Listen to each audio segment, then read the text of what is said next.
नमस्कार विद्यार्थियों। मैं सुनीता फुलवारे सहायक आचार्य इतिहास गवर्नमेंट कॉलेज जमुआ रामगढ़। आज हम इतिहास की क्लास के अंतर्गत भारतीय इतिहास के वर्गीकरण का अध्ययन करेंगे।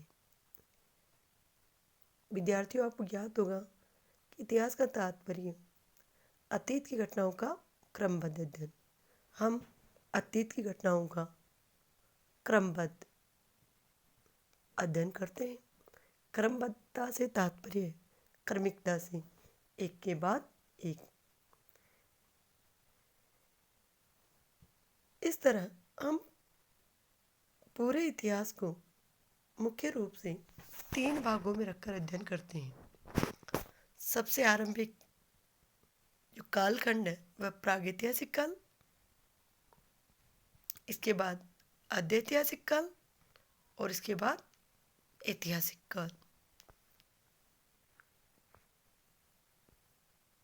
अब प्रागैतिहासिक काल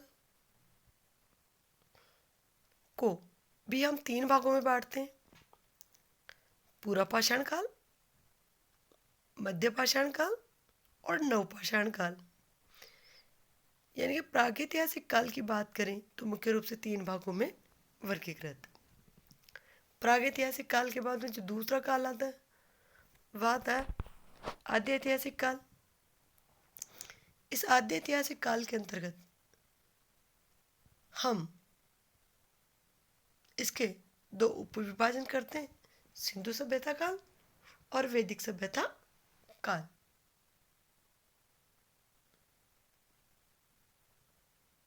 अब वैदिक सभ्यता के 2 कालखंड हैं, ऋग्वैदिक काल और उत्तर वैदिक काल। इसके बाद हम अध्ययन करते हैं ऐतिहासिक काल। ऐतिहासिक काल को हम 3 कालखंडों के रूप अंतर्गत देखते हैं, प्राचीन काल, मध्यकाल और आधुनिक काल। प्राचीन भारतीय इतिहास, मध्यकालीन भारतीय इतिहास और आधुनिक भारतीय इतिहास। स्नातक विद्यार्थियों के सिलेबस में भारतीय इतिहास का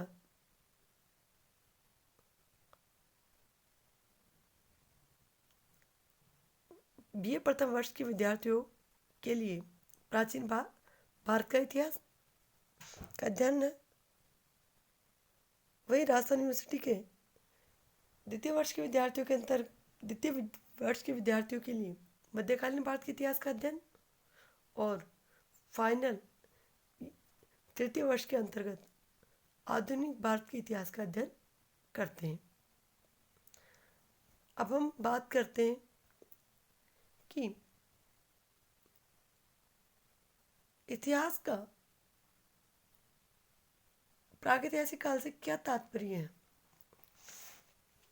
प्रागैतिहासिक काल से तात्पर्य इतिहास का वह कालखंड या मानव सभ्यता से संबंधित वह युग जिसके कोई लिखित साक्ष्य उपलब्ध नहीं है। हमारी जानकारी का एकमात्र आधार पुरातात्विक अवशेष है, जो पत्थर से निर्मित औजार, जीवाश्म, अस्थियों आदि के रूप में हमें मिले। इतिहास की जानकारी का देने का कोई ना कोई स्रोत होता है जिसके आधार पर इतिहास का पुनर्निर्माण किया जाता है। तो प्रागैतिहासिक काल की जानकारी का देने का एकमात्र स्रोत पुरातात्विक अवशेष। दूसरा कालखंड हम बात कर रहे हैं आद्य ऐतिहासिक काल।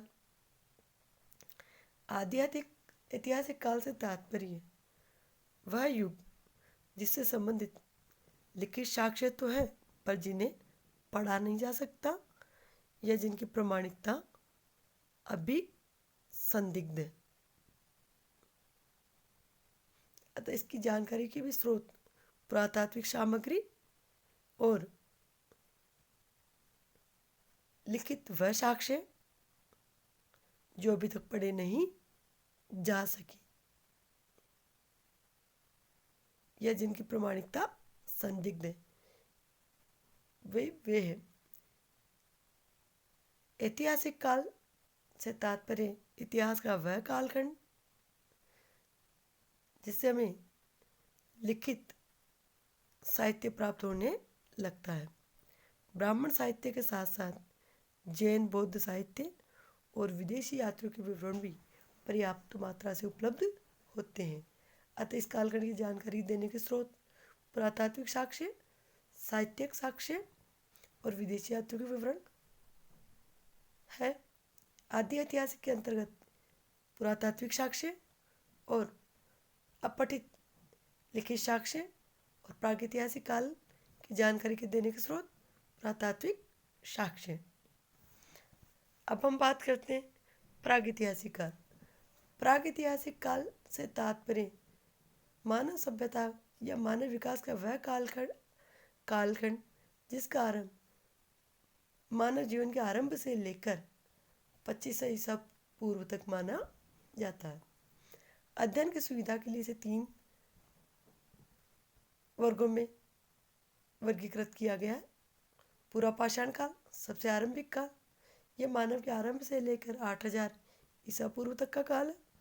इसके बाद मध्य पाषाण काल 8000 ईसा पूर्व से लेकर 4000 ईसा पूर्व तक और नवपाषाण काल 4000 ईसा पूर्व से लेकर 2500 ईसा पूर्व तक।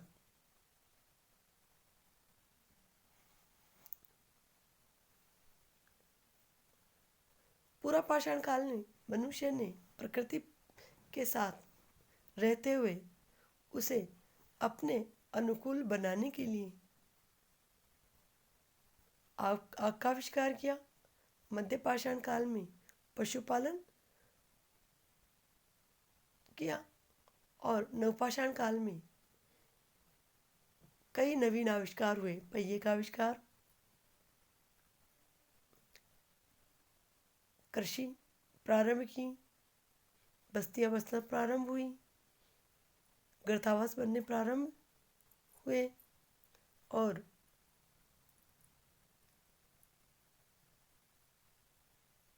समूह में रहने की प्रक्रिया प्रारंभ हुई। आदि ऐतिहासिक काल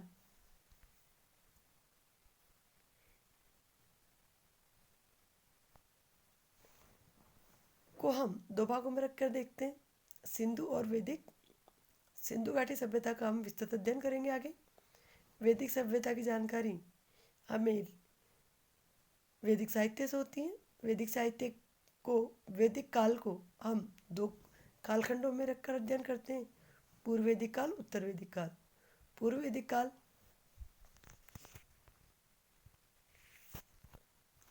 सिंधु घाटी सभ्यता के पश्चात 1500 ईसा पूर्व से लेकर 1000 ईसा पूर्व तक। उत्तर वैदिक काल 1000 ईसा पूर्व से लेकर 600 ईसा पूर्व तक। इसके पश्चात जो युग प्रारंभ होता है वह प्रारंभ होता है ऐतिहासिक युग। प्राचीन भारत का इतिहास, मध्यकालीन भारत का इतिहास, आधुनिक भारत का इतिहास।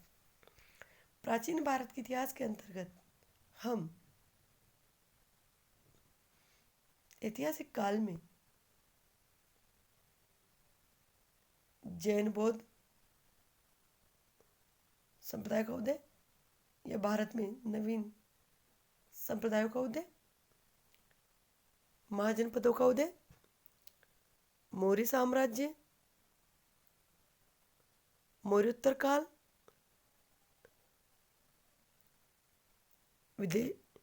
विदेशी आक्रमणकारी या शक कुषाण हूण, उसके पश्चात गुप्त काल और गुप्त के काल के बाद में गुप्तोत्तर काल, हर्ष काल, हर्ष के बाद में त्रिपक्षीय संघर्ष और अरबी तुर्की आक्रमणकारी। इसके बाद में प्रारंभ होता मध्यकालीन भारत का इतिहास। भारत में अरबी तुर्की आक्रमण के फलस्वरूप एक नवीन शासन प्रणाली प्रारंभ होती है और उस नवीन शासन प्रणाली के कारण भारत की सामाजिक व्यवस्था में, आर्थिक व्यवस्था में कुछ परिवर्तन आते हैं, जिसके कारण एक नए युग का प्रारंभ होता है, वह मध्यकाल। इसका कालखंड हम 1206 से लेके 1707 तक मानते हैं। 1707 के आसपास भारत में